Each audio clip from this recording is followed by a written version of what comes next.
Welcome back.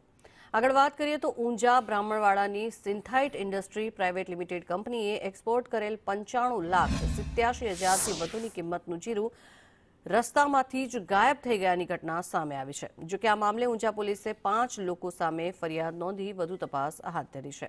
સિન્થાઇટ company મરી મસાલાનું ઉત્પાદન કરી તેને અમેરિકા સહિત અન્ય દેશોમાં એક્સપોર્ટ કરે છે. કંપનીએ 4 કન્ટેનરમાં જીરું ભરી મુદ્રા પોર્ટ માટે રવાના કર્યું હતું, જ્યાં રસ્તામાંથી કુલ 1,338 બેગ એટલે કે 32,016 કિલો જીરું સગે વગે કરી દેવામાં આવ્યું હતું, જેને લઈને અનેક સવાલો ઉઠ્યા છે.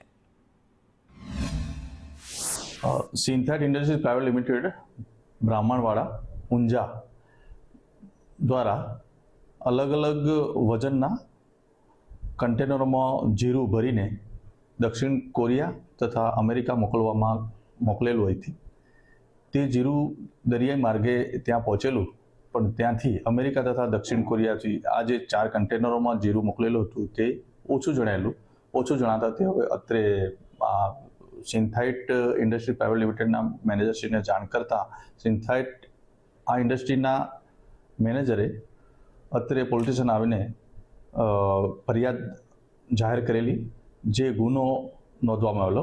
ગુનાની હકીકત એવી છે કે 4 ટેન્કરમાં કુલ